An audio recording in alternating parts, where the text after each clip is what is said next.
ये हमारा घर है और ये निधिवन है, आप देख रहे हो। तो रात में करीब 2:30 बजे करीब मुझे घुंघरुओं की आवाज़ आई, तो मैं एकदम से बैठी हो गई। तो मैंने कहा ये किसकी आवाज़ आ रही है। तो मैं जैसे बैठी हुई तो मेरा जो दरवाज़ा है उससे एकदम से ऐसा लगा भागने की आवाज़ आई, जैसे कोई दरवाजे के पास चल के धीरे से आई। तो मैं बैठी हुई तो वो एकदम से भागी। सुबह मेरी आँख खुली तो मैं आंगन में टहल रही थी तो मुझे घुंघरू मिला। मैं किसी को छूने भी नहीं देती, मैंने आज दिखाया आपको। वैसे मैं आज तक किसी को ये बात मैंने बताई तक नहीं है। मैं बड़े संभाल के रखती हूँ इस घुंघरू को। तो रोज़ बंदर शाम को निधिवन से और आगे राधारमन की तरफ उधर कानपुर वाली धर्मशाला है, उधर चले जाते हैं। राधे राधे, मैं हूँ सौरभ। निधिवन रहस्यों से भरा वन। यहाँ पर ऐसा कहा जाता है कि आज भी भगवान रास करने के लिए आते हैं। आप पहले तो निधिवन के दर्शन कीजिए। ये निधिवन है और ऐसा भी कहा जाता है कि जो वृक्ष आपको दिख रहे हैं ये रात में गोपियों का रूप धारण कर लेते हैं और भगवान श्री कृष्ण और राधा रानी के साथ लीला में सम्मिलित होते हैं। हमारे साथ हैं इसी निधिवन के पास रहने वाले पड़ोसी, बिल्कुल निधिवन के। आखिर तब से ये रह रहे हैं यहाँ पर, तब से क्या इन्होंने सुना, क्या देखा, आइए इनसे बात करते हैं। राधे राधे। राधे राधे। क्या नाम है आपका? पंडित रूपेश शर्मा। राधे राधे। राधे राधे। क्या नाम है आपका? वर्षा शर्मा। ये बताइए रूपेश जी, आप निधिवन के एकदम पड़ोस में रहते हैं, दीवार आपके घर से एकदम चिपकी हुई है, तो कितने वर्षों से आप यहाँ पर रह रहे हैं और अब तक क्या क्या आपने देखा? यहाँ पर हम करीब 30 वर्ष से रह रहे हैं। तो स्वामी जी की कृपा तो अनंत है और मैं तो काफ़ी बचपन से ही निधिवन में हम पहले जाते थे, रोज़ दर्शन करते हैं, अभी भी जाते हैं। निधिवन का रहस्य अपने आप में एक अलग ही है, क्योंकि साक्षात स्वामी जी यहाँ विराजमान हैं। और कहते हैं कि स्वामी श्री हरदास जी जिन्होंने श्री बिहारी जी महाराज को प्रकट किया, लाख बार हरि हरि कहें एक बार हरिदास, अति प्रसन्न श्री लाडली दें विपिन को पास। तो ये वही निधिवन है जहाँ पर ठाकुर जी नित्य रास करते हैं। और कभी कभी हमको भी ऐसा महसूस होता है कि जैसे घुंघरुओं की आवाज़ आना, कोई रात में कोई घुंघरू पहन के चल रहा है, ऐसी कभी कभी आवाज़ हमको भी सुनाई देती है। बाकी इतने बड़े भक्त तो नहीं कि दर्शन करें। कभी कभी कुछ लोग मिलते हैं कि आप निधिवन के पास रहते हैं तो क्या आपको ठाकुर जी के दर्शन हुए? तो हम उनसे कहते हैं कि देखिए, ठाकुर जी के दर्शन अभी हमें तो नहीं हुए, क्योंकि ठाकुर जी के दर्शन करने के लिए बाहरी आँखें उपयुक्त नहीं हैं, इनके लिए हृदय की आँखें चाहिए। तो अभी तक ऐसा ही महसूस हुआ। बाकी हम दर्शन करते ही हैं। यहाँ वृक्षों के आप दर्शन कर रहे हैं, ये जो वृक्ष हैं, अभी आपने कहा ये स्वयं रात में गोपियाँ बन जाती हैं और ठाकुर जी के संग नृत्य करती हैं। और रास नहीं, यहाँ पे नित्य महारास होता है। ऐसा निधिवन है। आप बताइए, आपकी शादी कितने वर्ष पहले हुई थी? हमारी शादी को करीब 6 साल से ऊपर हो गए। और ये तो ब्रजवासी है, ये मैं गुजरात की हूँ, ये ब्रजवासी है और ये यहीं रह रहे हैं। इनकी कम से कम 7 पीढ़ियाँ को तो मुझे पता है, ये ब्रज वृंदावन के हैं। और जैसे कि आप बता रहे हैं कि यहाँ निधिवन के पास में हम रहते हैं, तो ये हमारा घर है और ये निधिवन है, आप देख रहे हो। तो एक बार ऐसा हुआ था मेरे साथ, रात में करीब 2:30 बजे करीब मुझे घुंघरुओं की आवाज़ आई, तो मैं एकदम से बैठी हो गई। तो मैंने कहा ये किसकी आवाज़ आ रही है। तो मैं जैसे बैठी हुई तो मेरा जो दरवाज़ा है उससे एकदम से ऐसा लगा भागने की आवाज़ आई, जैसे कोई दरवाजे के पास चल के धीरे से आई। तो मैं बैठी हुई तो वो एकदम से भागी। तो मैंने इनको जगाया कि मैं इनकी किसी की आवाज़ आ रही है। तो ये बोले ये निधिवन है, यहाँ तो नित्य रास होते हैं और तुम्हारा भाव है तो ठाकुर जी ने इतनी कृपा करी है। सुबह मेरी आँख खुली तो मैं आंगन में टहल रही थी तो मुझे घुंघरू मिला। तो इन्होंने बोला साक्षात राधा रानी ने आप पे कृपा करी है। और आज भी वो घुंघरू मेरे पास है, बड़े उससे संभाल के रखा है मैंने। और वो घुंघरू का जो कलर है, जैसे कि वैसे होते काले पड़ जाते, नहीं, आज भी वो घुंघरू उसी रंग में है, चमक रहा है। अब घुंघरू को दिखाओ, उनको दर्शन करा सकती हैं आप उस घुंघरू के? बिल्कुल, मैं लेके आई हूँ। तो ये कितने वर्ष पहले की बात है जो घुंघरू आपको मिला था? करीब 4 साल पहले की बात है। और ऐसे राधा रानी तो नृत्य कराती रहती हैं अनुभव, लेकिन कहते हैं अनुभव शेयर नहीं करते हैं। लेकिन क्या पता मेरी इस बात से और भक्तों के मन में भक्ति जगे और वृंदावन आए, दर्शन करे राधा रानी के। ये वो घुंघरू है जो मैंने संभाल के रखा है। मैं किसी को छूने भी नहीं देती, मैंने आज दिखाया आपको। वैसे मैं आज तक किसी को ये बात मैंने बताई तक नहीं है। मैं बड़े संभाल के रखती हूँ इस घुंघरू को, मैं पूजा करती हूँ और उसको संभाल के अपने मंदिर में रखा हुआ है मैंने। तो क्या लगता है आपको कि ये घुंघरू राधा रानी का ही है कि यहाँ पर बिल्कुल, क्योंकि रात में सुनाई दिया और सुबह मिलना घुंघरू, तो वही बात हुई ना कि राधा रानी ने साक्षात कृपा करी है मुझ पे। क्या पता कौन गोपी हो, क्या पता साक्षात राधा रानी ही हो जो मुझ पे कृपा करने आई हो, और दूसरे दिन ही मुझे आंगन से घुंघरू मिलना। वैसे तो हम आंगन में यही रहते हैं, तो कभी कुछ ऐसा नहीं हुआ।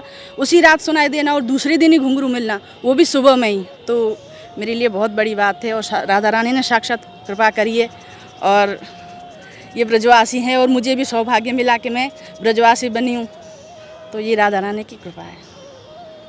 तो ये तो आपको मिला ही घुंघरू, तो और क्या अनुभव किया आपने जब से शादी हुई है आपकी 4 वर्ष पहले से, क्या लगा आपको? और अनुभव तो बहुत हुए हैं, लेकिन ये कि अब मैं अपने भाव नहीं वो करना चाहती हूँ ऐसे, लेकिन अनुभव तो बहुत हुए हैं, बहुत। कभी वो होगा तो मैं बताऊंगी, लेकिन मैं अब कहना चाहती हूँ कि मैं अपने अनुभव नहीं शेयर करना चाहती आपसे, बिल्कुल मुझे माफ़ करना। क्योंकि कहते हैं कि अनुभव शेयर करने से भक्ति थोड़ी कम हो जाती है, पर ठाकुर जी अनुभव कराते नहीं हैं। और राधा रमन जी के, राधा रानी के बहुत अनुभव हुए हैं मैंने। एक मेरी वो बात है, जब मैं पहली बार वृंदावन आई थी तो मैंने राधा रमन जी से कहा था कि मुझे शादी नहीं करनी है, मुझे भक्ति करनी है।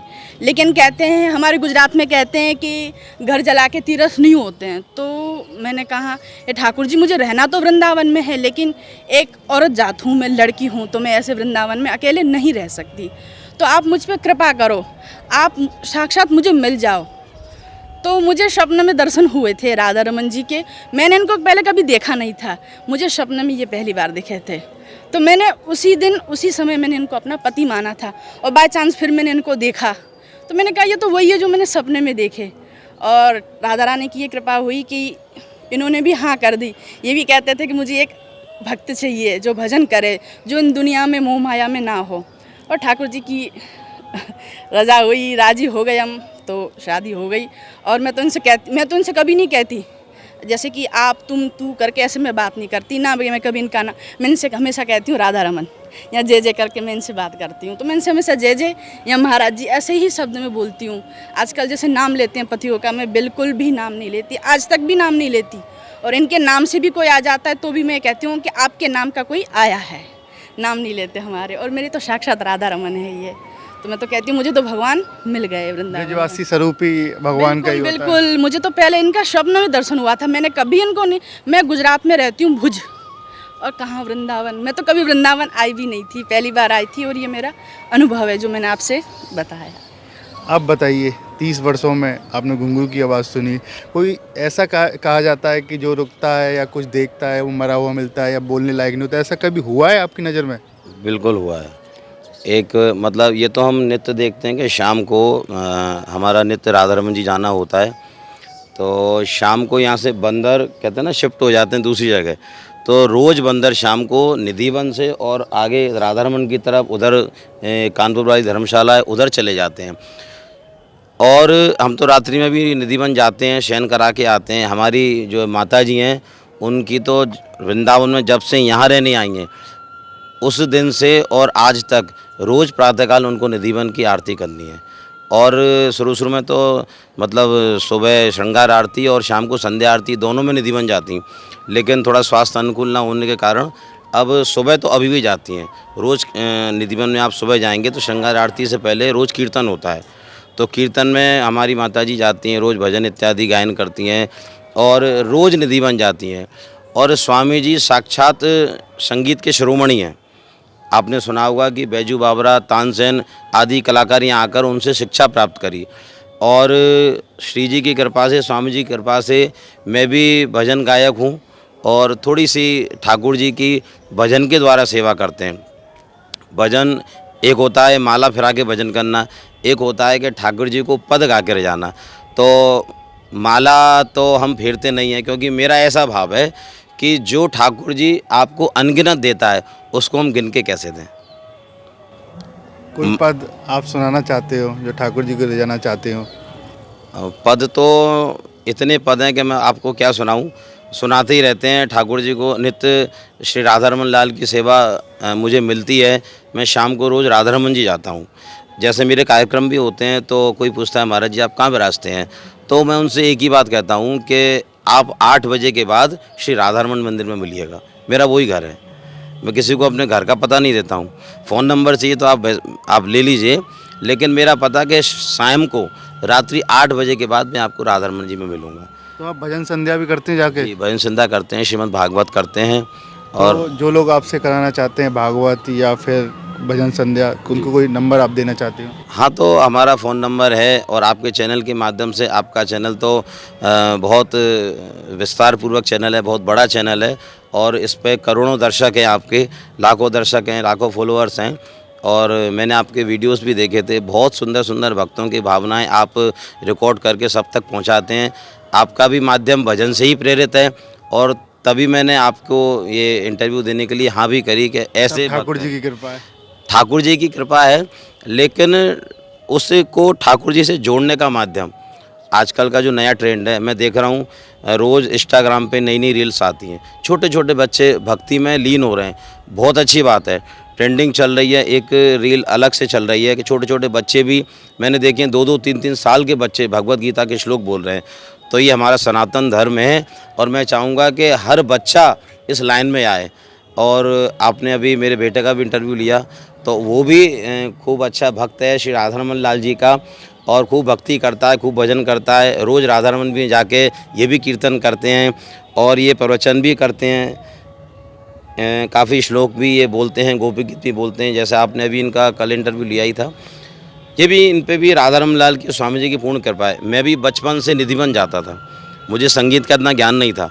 हमारे जो जिनसे मैंने संगीत सीखा, गुरुदेव यहीं पे इसी कुंज में विराजते थे।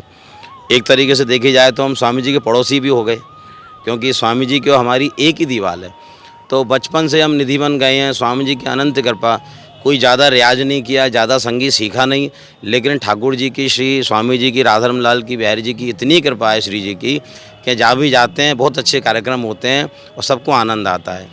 इनकी हमने वीडियो बनाई गोपाल की, तो कई लोगों के कमेंट आए कि इनके माता पिता का भी अब इंटरव्यू लेना। ऐसे संस्कार कैसे दिया आपने, कहाँ से मिले? देखिए, ब्रज में एक कहावत है कि मोर चिते चिताए जाते हैं, उनको चेता नहीं जाता है। तो ये ब्रजवासी बालक हैं, इनको ज्ञान देने की कोई ज़्यादा आवश्यकता नहीं। हाँ, थोड़ा सा मांझना पड़ता है, बच्चे हैं, अभी छोटी उम्र के हैं, खेलना कूदना भी इनका रहता ही है। लेकिन साथ साथ इनकी माताजी इनको भागवत संबंधी अच्छा ज्ञान देती हैं, ठाकुर जी के श्लोक सिखाती हैं, भजन पाठ पूजा कैसे भजन करते हैं, कैसे माला करते हैं, कोई बड़ा आपको मिले तो उसके प्रणाम कैसे करते हैं, मंदिर में जाएं तो दंडवत कैसे करते हैं, ये सब इनकी माताजी इनको सिखाती रहती हैं। और ब्रजवासी बालक हैं यहाँ, तो आप किसी से भी पूछ लीजिए ब्रज के बारे में, छोटे छोटे से बालक ऐसे ही आपको बता देंगे, ये तो ब्रज है। आप बताइए कैसे सिखा पा रही हैं आप इन्हें? पहली बात तो ये उसी माहौल में पला बड़ा है, क्योंकि ये भागवत कथा करते हैं, संगीत में है। और हमारी जो सासू माँ है वो भी ऐसा ही है, उसी माहौल में उनको मंगला, रासमंडल की मंगला आरती करती है, निधिवन। तो हमारा पूरे घर का माहौल वही है और हम भी शुरू से वही है। तो हमने पहले ही सोचा था कि हमारा जो बालक है ये हमारा नहीं है, राधा रमन का है, राधा रानी का है, और वो इनके नाम प्रचार करे, इनका ही भजन करे। तो हमने ये सोचा था और हम ठाकुर जी की कृपा से हमारे बालक को भी रुचि है इन चीज़ों में। आजकल के बालक हो तो मन नहीं करता है कि नहीं करना है मम्मी, नहीं नहीं, इनको बहुत मन है। ये तो सामने से पूछते हैं कि मुझे इसके बारे में बताओ मम्मी, ये कथा सुनाओ, ये सुनाओ, वो सुनाओ। तो हमको भी आनंद आता है सुनाने में कि चलो ये अच्छी बातें पूछ रहा है। और अब ये संगीत का ज्ञान भी ले रहा है और ये तैयारी कर रहा है अब इसकी भागवत की। ये शरद पूर्णिमा पे इसका पहली कथा होने जा रही है रासमंडल में, तो पूरी तैयारी चल रही है। बहुत बहुत बधाई। अब भजन एक सुना दीजिए, आप इतना अच्छा भजन गाते हैं, राधा रमन जी में सुनाते हैं। तो ऐसा है कि मैं आपको 1-2 लाइन पद की सुना देता हूँ। हम स्वामी जी के पास खड़े हैं, श्री बिहारी जी का, स्वामी जी का बड़ा पद है। साचे मीत बिहारी पाए, साचे मीत बिहारी पाए। अर्थात जो सच्चे मन से बिहारी जी को भजन करेगा तो बिहारी जी उसको मिल जाएंगे। इस भाव का एक ही अर्थ है। आप ठाकुर जी से मिलना चाहें तो कोई ज़्यादा बड़ी बात नहीं है। मीरा जी ने ठाकुर जी को पाया क्या? मीराबाई तो साक्षात ठाकुर जी में अंतर प्रवेश कर गईं। ऐसा कहते हैं कि द्वारकाधीश में अभी भी ठाकुर जी के अंदर से एक चुनरी दिखाई देती है जो मीरा जी की है। तो मीरा जी ने एक ही भाव कहा कि मेरे तो गिरधर गोपाल, दूसरों न कोई। उनको किसी से कोई मतलब नहीं था। विवाह के बाद भी पति से कोई मतलब नहीं, परिवार से कोई मतलब नहीं, लेकिन संग रहीं, संग सारे कार्य किए, लेकिन मेरे तो गिरधर गोपाल, दूसरों न कोई। आप भक्ति करें तो एक चीज़ का बड़ा ध्यान रखें कि आपकी श्रद्धा, आपकी भक्ति सच्ची हो, उसमें कहीं कपट ना हो। ठाकुर जी कपटियों को नहीं मिलते, ठाकुर जी भक्तों को मिलते हैं। और भक्त ठाकुर जी भी कहते हैं कि मैं भक्तन को दास, और भक्त मेरे मुकुटमणि। ठाकुर जी भक्तों को अपने शीश पर बैठा के रखते हैं, मुकुटमणि, और मणि मुकुट में रहती है और मुकुट सर पर विराजमान होता है। तो ठाकुर जी कहते हैं कि मैं भक्तों का दास हूँ, लेकिन भक्त वही हैं जो कपट ना करें। निश्चल भक्ति ठाकुर जी को पसंद है, और कोई भक्ति पसंद नहीं है। तो सांचे मीत बिहारी पाए, जो सच्चे मन से बिहारी जी को, राधा रमन लाल को चाहेगा, बिहारी जी तत्काल उस पर कृपा करते हैं। और ये बताइए, 30 साल से तो आप रह रहे हैं, बताया ठाकुर जी कैसे कृपा करते हैं। कभी आपने देखने की कोशिश करी है यहाँ पर? कभी घर से देखा हो आपने कि मैं देख लूँ रात में जगकर? नहीं, ऐसा हमने कदापि नहीं किया। क्यों नहीं किया? कि ये अपराध है। ठाकुर जी की लीला में आप दर्शन करें, आप विघ्न करें, इसके आप अभी लायक नहीं हैं। यदि आप उसके लायक हो जाएंगे तो बिहारी जी स्वयं आपको अपनी लीला में बुला लेंगे। हमारे यहाँ शास्त्रों में 3 प्रकार की विशेष लीला है, कुंज, निकुंज एवं निवृत्त निकुंज।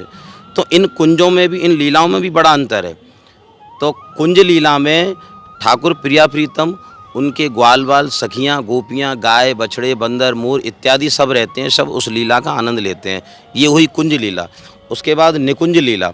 निकुंज लीला में ग्वालों का भी प्रवेश नहीं है, केवल गोपी, अष्ट सखी, प्रिया प्रीतम, बस वहाँ पे किसी का अन्यत्र प्रवेश नहीं है। वो ही निकुंज लीला। और निवृत्त निकुंज, इस लीला के तो बड़े ही आनंद है। इसमें तो महाराज ना तो गोपियों का प्रवेश है, न किसी देवी देवता का प्रवेश है, अर्थात किसी का भी प्रवेश नहीं है। वहाँ केवल प्रिया और प्रीतम लाड़ लड़ाते हैं। जब ये ठाकुर जी के परम सखा हैं, जब इन कुंजों में भी इनका अंतर है, तो हम तो केवल भक्त हैं। तो हम ऐसा अपराध कभी नहीं करेंगे कि रात्रि में, अपने हम पड़ोसी हैं निधिवन के, तो रात्रि में जाकर और इस रासलीला का आनंद लेकर देख लें। और यदि देखेंगे भी तो उसका अपराध बनता है और अपराध का दंड मिलता है। और दंड क्या मिलता है? आपने भी सुना होगा कि कुछ लोगों ने मूर्खतावश, मैं उनको मूर्खता ही बस कहूँगा, कि उनको पता है कि ठाकुर जी लीला करते हैं, तो या तो उनको भरोसा नहीं था, या अपने ऊपर ज़्यादा ये कुछ विश्वास था कि हम ठाकुर जी के दर्शन कर लेंगे। ठाकुर जी के यदि दर्शन करने हैं तो उनकी भक्ति करिए, ठाकुर जी आपको अपने आप दर्शन देंगे। ये तो झांका झांकी हो गई। आप मान लीजिए अपने बेडरूम में हैं, तो आप अपने बेडरूम में कुछ कर रहे हैं, घूम रहे हैं, खा रहे हैं, पी रहे हैं, आपको कोई झांके तो आपको कैसा लगेगा? बुरा लगेगा ना। वो तो साक्षात प्रिया प्रीतम है। वो यहाँ विहार करते हैं, रासलीला करते हैं, तो आपकी क्या औकात है जो आप उनको झांकेंगे, उनकी लीला में आप विघ्न करेंगे? तो ऐसा हमने कभी नहीं किया। हम बेशक छत पे भी सोए हैं रात्रि में कभी कभी, लेकिन हमने कभी रात्रि में 12 बजे के बाद निधिवन में झांकने की कोशिश नहीं की। ठाकुर जी के दर्शन, यदि हमारी भक्ति इतनी प्रगाढ़ होगी तो ठाकुर जी के दर्शन अवश्य हो जाएंगे। और वृंदावन में तो साक्षात ठाकुर हैं। बिहारी जी क्या है? किसी कारीगर ने मूर्ति नहीं बनाई, साक्षात स्वामी जी ने अपनी तपस्या से प्रकट करी है। राधा रमन जी क्या है? सालिग्राम जी से प्रकट हैं, स्वयंभू हैं। तो ये साक्षात दर्शन ही तो हैं। तो रात्रि में बिहार करते हुए ठाकुर जी को निहारने की क्या आवश्यकता है? इसलिए हमने कभी नहीं निहारा। राधे राधे। राधे राधे। देखिए, अब तक हमारे साथ रहे ये निधिवन के पड़ोसी, बिल्कुल दीवार इनकी चिपकी हुई है, रहते हैं। और दिखाया इन्होंने कि निधिवन के पास ही इनका घर है, तो वहाँ पर इन्हें घुंघरू मिला। और घुंघरू जैसा इन्होंने सपने में देखा कि यहाँ पर घुंघरू की आवाज़ आ रही है, एकदम से जग के देखा, तो सुबह जब देखा तो इन्हें घुंघरू मिला। कहते हैं कि साक्षात राधा रानी का घुंघरू है। और ऐसा भी कहते हैं कि हमें कई बार यहाँ सुनाई दी, लेकिन हमने कभी ऐसा प्रयास भी नहीं किया कि झांक कर देखा जाए, क्योंकि किसी को भी अधिकार नहीं है प्रिया प्रीतम के महाराज को देखने की। राधे राधे।